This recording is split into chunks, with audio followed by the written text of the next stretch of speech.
Good morning, friends. Today we will discuss about the actual reason why Shopee closed its operations from India. आज हम discuss करेंगे इस video में shoppe का वो एग्जैक्ट कारण क्या था जिसकी वजह से शॉपी को अपना बिजनेस यहाँ से बंद करना पड़ा। लेकिन सबसे पहले मेरा चैनल सब्सक्राइब कर लो क्योंकि मेरा कोई सा भी वीडियो आपकी जिंदगी बदल सकता है दोस्तों। ठीक है, यहाँ पर हम बात करेंगे शॉपी ने अपना बिजनेस बंद किया इंडिया में 29 मार्च से। ठीक है, लोगों के पास जो सेलर रजिस्टर्ड सेलर थे उनके पास मेल्स आने लगे, नोटिफिकेशंस आने लगे, we are ceasing our operations from 29th of March, buyers will not be able to place new orders after that. तो it was like a shock to the many people, many sellers, क्योंकि lot of people were making a lot of money, they were getting lot of orders from shoppe.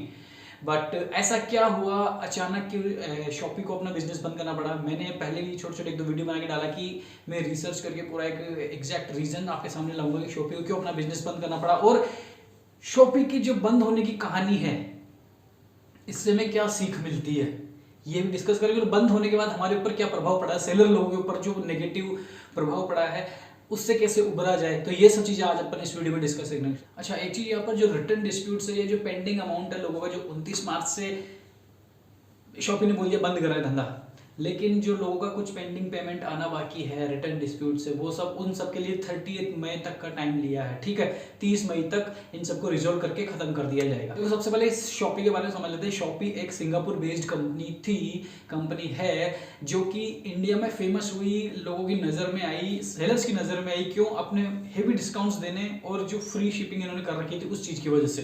तो बहुत सारे sellers इससे attract हुए। Plus seller लोग यहाँ पर बिना किसी कमीशन के अपना माल बेच रहे थे। अदर प्लेटफॉर्म से 20% तक भी कमीशन देना पड़ता है अदर प्लेटफॉर्म्स पर, बट शॉपी कोई कमीशन नहीं ले रहा था। तो ये सेलर लोगों के लिए फायदा था, बायर लोगों के लिए भी फायदा था, सेलर लोगों के लिए ज्यादा फायदा था, ज्यादा ऑर्डर्स आ रहे थे उनके पास।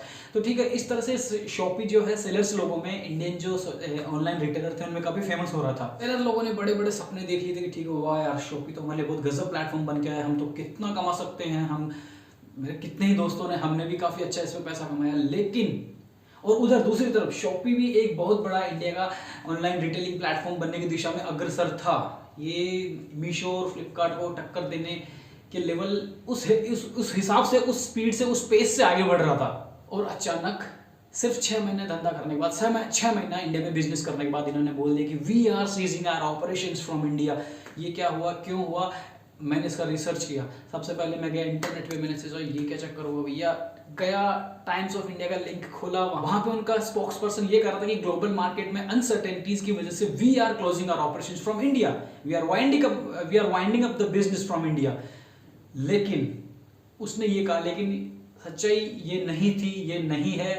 वो एक फेस होता है, एक कहना पड़ता है। ये तो हो गया शॉपी के स्पोक्स पर्सन है, शॉपी के हायर मैनेजमेंट का कहना। लेकिन सच्चाई जो है, इंटरनल कहानी है, वो मैं बताता हूँ दोस्तों। आपको पता ही होगा कि नरेंद्र मोदी सरकार चाइनीज एप्स के पीछे पड़ी हुई, चाइनीज कंपनीज के पीछे पड़ी हुई। जो गलवान घाटी में जो इंडियन सैनिकों को मारा गया था चाइनीज सैनिकों के द्वारा, वो क्लैश हुई थी, इंडिया वालों ने चाइना वालों को मारा था, ऐसी कोई बात नहीं है। तो तब के बाद से चाइना को सबक सिखाने के लिए, चाइना की पावर क्या है, चाइना का पैसा, तो चाइना को मॉनेटरी डेंट देने के लिए यानी नरेंद्र मोदी सरकार ने फैसला किया था। उस टाइम 59 एप्स को बंद किया गया था। उसमें टिकटॉक, पबजी और क्लब फैक्ट्री जैसी बहुत सारी कंपनी थी। अच्छा, क्लब फैक्ट्री की भी बात बता दो। क्लब फैक्ट्री में भी हमारे 6 लाख रुपए फंसे हुए थे, जो आज तक फंसे हुए हैं।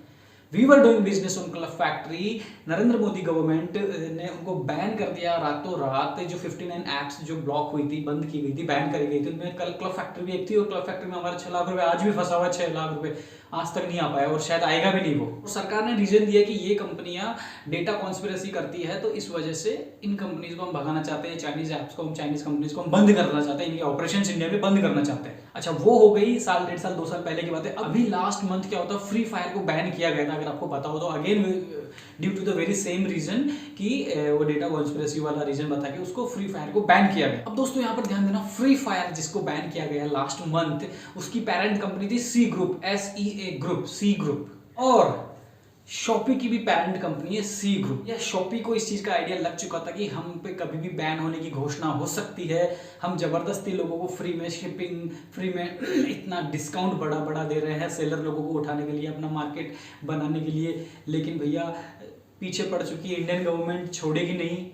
ये नहीं कि वो घटना हो गई, गलवान वाली घटना तो भूल जाएगी, वो 59 ऐप्स पे बैन लगा दिया उसके बाद कुछ नहीं होगा। नहीं भैया, इंडियन गवर्नमेंट प्रतिबद्ध है इन सब चीज़ों को हटाने के लिए। तो शॉपी ने ये सब देखते हुए कि फ्री फायर को ही जो बैन कर दिया गया, उसकी पेरेंट कंपनी, तो हमारी भी पेरेंट कंपनी सी ग्रुप है, तो हमें भी अपना बिजनेस पहले ही बंद कर देना चाहिए। तो ये सोच के उन्होंने घोषणा कर दी, we are winding up the operations from India. Sea group Indian government की नजरों में पहले से ही था, क्योंकि सी ग्रुप में चाइनीज इन्वेस्टर कंपनी है टेंसेंट, उसका बहुत बड़ा इन्वेस्टमेंट है। इसके अलावा CAIT बोले तो confederation of all India traders, तो CAIT ने भी लास्ट ईयर इंडियन गवर्नमेंट को कंप्लेन किया था अबाउट शॉपी कि एक तो ये चाइनीज इन्वेस्टमेंट वाली कंपनी है शॉपी जो है, दूसरी कस्टमर्स को गलत तरीके से अट्रैक्ट कर रही है जो कि FDI के रूल्स को वायलेट कर रही है।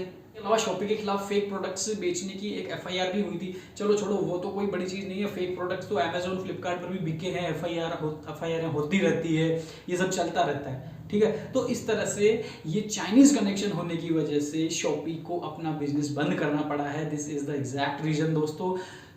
शॉपी वाले क्या बोलते हैं क्या नहीं बोलते उससे कोई फर्क नहीं पड़ता, रियल रीजन ये था। अब बात करते हैं कि क्लब फैक्ट्री बंद हुई, लोगों का पैसा फंसा, शॉपी बंद हो रही है, मुझे नहीं पता लोगों को कितना पैसा फंसेगा, मिल जाएगा 30 मई तक इन्होंने बोला है, पहले से ही घोषणा कर दी कि ठीक है आप अपना बंद करो यार, और जितना पैसा ले लेना 30 मई तक, ठीक है। अब देखते हैं क्या होता है, जो भी होता है। लेकिन इससे ये हमें शिक्षा मिलती है कि किसी भी प्लेटफॉर्म पर अपना बिजनेस स्टार्ट करने से पहले ये चेक कर लेना दोस्तों, चेक कर लेना चाहिए हमें कि whether it's connected to China और this company having any investment from Chinese investors or from Chinese government। तो ये चीज़ें देखकर ही हमें करना चाहिए। बहुत लफड़े वाली चीज़ें हैं। अमेजोन करो फर्स्ट क्लास, अमेरिका की दुनिया की सबसे अमीर आदमी की कंपनी है। फ्लिपकार्ट करो फर्स्ट क्लास है। मीशो करो हिंदुस्तानी कंपनी है, ये सब बढ़िया है। अभी के लिए तो दोस्तों ये 3-4 कंपनी अपने इन पे करो अच्छा सा बिजनेस। शॉपी बंद हो गई, शॉपी जैसी और आएगी, नहीं आएगी तो भी there are so many platforms to do business in India, ठीक है दोस्तों। आई होप आपको इन्फॉर्मेशन अच्छी लगी तो प्लीज सब्सक्राइब कीजिए मेरा चैनल। अगर कुछ भी सवाल पूछना कमेंट बॉक्स में आके पूछ लीजिए, मैं इमीडिएट रिप्लाई दे दूंगा।